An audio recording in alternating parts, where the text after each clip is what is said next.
Hi everyone, I am Dr. Sagar Sav and welcome to Vet Surgery Tips.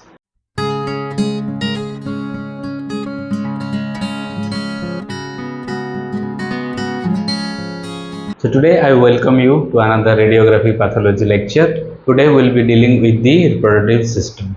I have already dealt with there are videos regarding the hepatobiliary system, the peritoneum and the excretory or the urinary system. Now we are doing the reproductive system. If you have not watched those radiography pathology lectures, do watch them. Okay, I will give the link in the description. Before that also I have done some normal radiography interpretation of thorax and abdomen also. I will give the link in the description. Do watch them. Okay.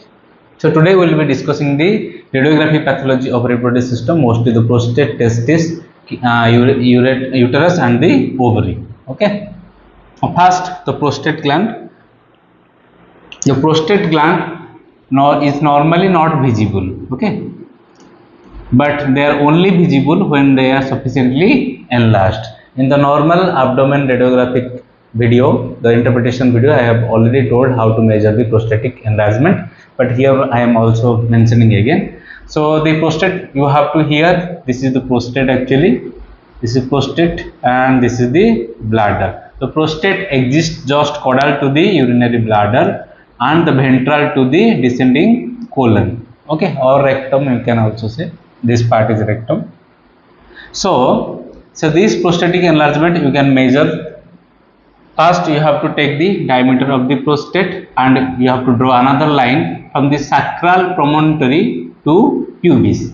Okay, so this line should not exceed more than 70% of this line. If it is exceeding more than 70%, then you can suspect that prostate is enlarged. Okay, so this is the pathology by which you can know the prostatic enlargement. So the prostatic enlargement can be of two types, that is symmetric enlargement, symmetric prostatic enlargement and also asymmetric.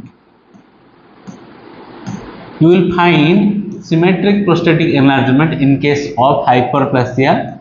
The disease is benign prostatic hyperplasia. Okay, and also in case of prostatitis. You will find asymmetric enlargement in case of neoplasia and cyst. It may be prostatic cyst or paraprostatic cyst. Okay, so here this is prostatic enlargement. In survey radiograph, usually the symmetric enlargement you will find a roundish structure, uniform structure like this one. Okay, this is also prostatic enlargement. This is the triangular fat. Okay, this triangular region provides contrast. This is fat opacity, this is soft tissue opacity. Due to this contrast, the fat present here, you can visualize the prostate gland. Okay, so this is symmetric prostatic enlargement. Let us see some asymmetric in the survey radiograph. You can also define. It is better to go for the another special kind of radiography. I will talk about it. So here this is the urinary bladder here. Okay, this is prostate. Here it is prostate. Okay, but notice this structure arising from prostate. This is paraprostatic cyst. Okay, so this is asymmetric enlargement.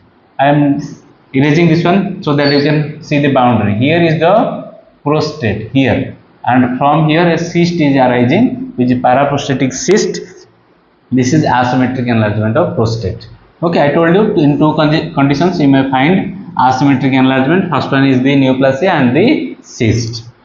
There is another technique, special technique to get a better picture of prostate, or you can say to evaluate whether this is symmetric enlargement or asymmetric enlargement. First you have to do the survey radiograph to notice whether there is enlargement or not. Then you can do the positive contrast uretherogram.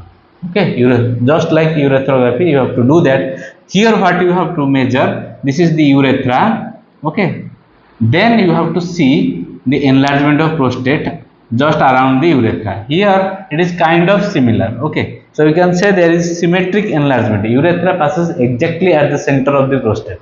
Okay, so if it is symmetric in both sides, then it is symmetric. If some the asymmetry is there, then it is asymmetric. You may suspect for neoplasia or cyst. If it is symmetric, you may suspect for the hyperplasia or the prostatitis. Okay.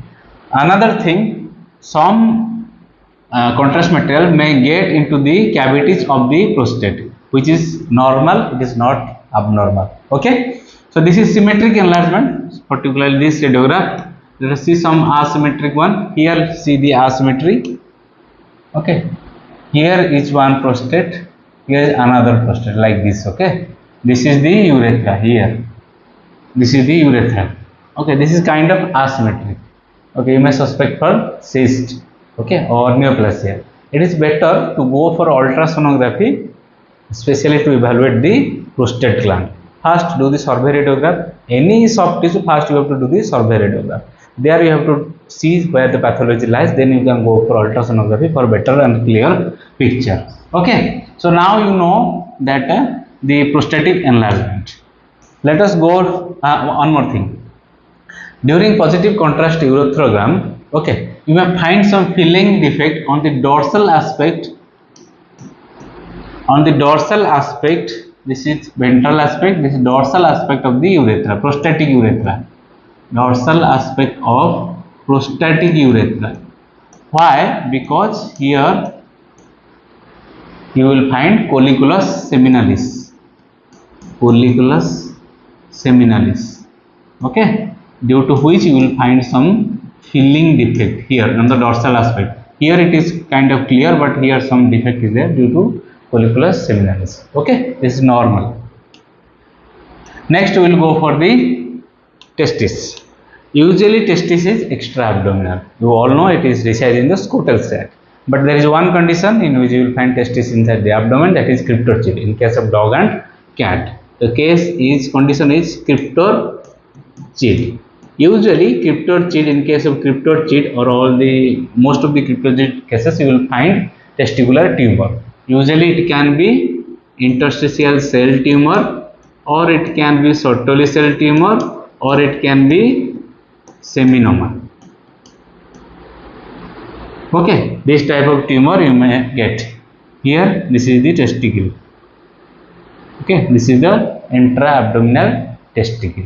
Can you tell what is this? This one. This is not bladder actually, this is prostate. The X-ray was taken just after urination, so you can't visualize the urinary bladder, but this is prostate gland. Another thing you have to notice, this when the prostatic enlargement will be there, the descending colon will be pushed towards dorsal side. Here you see, you can't see the descending colon. Here you can see some part, but here you can't see the descending colon. So this is prostatic enlargement. Usually when you will find this type of cases or tumor, you will find association with the prostate gland. There will be prostate enlargement. Normally or usually you will find it. May not be true for every cases, but usually you may find. Next we will go for the uterus. So uterus, normally you can't visualize uterus in survey radiographs. It can be visible when it is enlarged. Okay, so the enlargement of uterus can be normal. For example, pregnancy is normal, or it may be pathological. Best example is Pyometra. Okay, so in these cases you may be able to visualize the uterus. This is pregnancy. This is a case of pregnancy. In case of dog, you can identify the pregnancy radiographically after 43 days. In case of cat, it is 38 days. When the mineralization will start, then after only you can visualize the fetus. Okay, but the better is ultrasonography. Okay, in early gestation you can say that whether the animal is pregnant or not. But radiograph has one advantage, that is the calculating the liter size. Okay, so when you will be doing the ultrasonography in early stages, you will be finding in vesicles.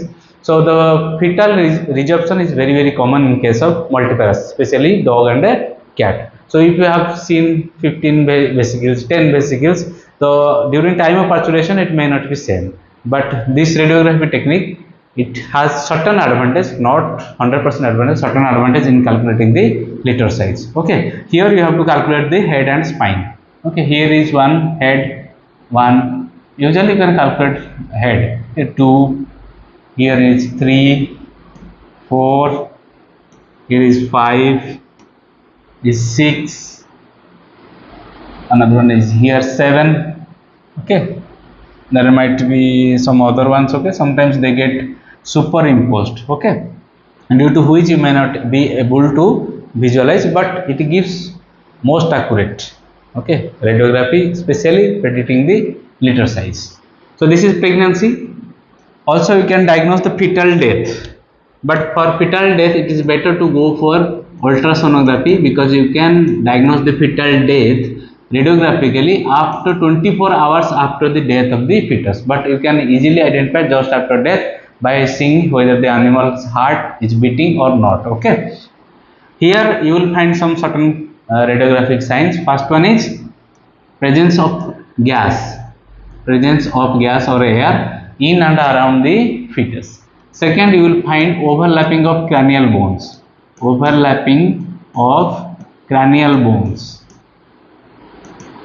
Third, tight call of fetus. The fetus will be tightly called. Okay, there is also another one that you will find, especially the skeletons, which usually should be readily visible, like this one. You see, easily you can see the ribs, the limbs. Okay, here you cannot visualize those. See here, this is the head. In and around the fetus you will find some gas, here some gas, here some gas. Here actually descending colon is somewhat overlapping, and what I was talking about, the overlapping of cranial bone, here is the overlapping of the cranial bone. Okay, and the fetus is tightly called. Okay, usually they reside parallelly. See this one, normal one. See how they are arranged. See how they are arranged. Okay, straight. Okay, here you will find curling of the fetus. So these are the basically through which you can know the fetal death, but ultrasonography can give the result better. Next, you can also ascertain the cause of dystocia. If the animal is having dystocia, you may find some causes through radiography. Like here, this is the transverse presentation. It can be confirmed by the dorsoventral or ventrodorsal view, but you can say this is transversely present, through which it is not going into the vagina. Here you can say that there is feto-maternal disproportion. Here it is a very big fetus. So look at the head; it is very big compared to the pelvic inlet. So this is a very big fetus, which may cause dystocia. Also, you can find out if some pelvic abnormalities, like the fracture of this ilium or ischium, like that, pelvic bone fracture or pubic fracture or pubic tendon rupture, those things you can also diagnose by the radiography. Okay, next, the pyometra. Okay, pyometra. See, in case of pyometra, it may be mildly enlarged or moderately. Usually mild to moderate enlargement, it can go unnoticed. It can be better evaluated by all the stages, whether mild, moderate or severe. It is better diagnosed in ultrasonography, but also you can find in radiography tubular soft tissue structure. These are tubular soft tissue structures in the caudoventral abdomen. When they are severely enlarged, they can go up to the cranial abdomen, but usually you will find the caudoventral abdomen. Okay, these tubular structures. Okay, these tubular structures are basically enlarged uterus. They mostly contain the pus material. Okay, so these are the things which you can find out, or the radiographic pathology in case of reproductive system. This is a very small class, I know, because they are very small pathology. They are better evaluated radiographically. And also the ovary not at all visible, whether they are mildly distended or like that, they are not at all visible in radiography. It can only be visualized in case of ultrasonography. Okay, so this is all about radiography pathology of the reproductive system. Next we will start one of the most important radiography pathology of GI test. We will start from stomach, then the small intestine, then the large intestine. Okay, so till then, tata, bye bye, take care.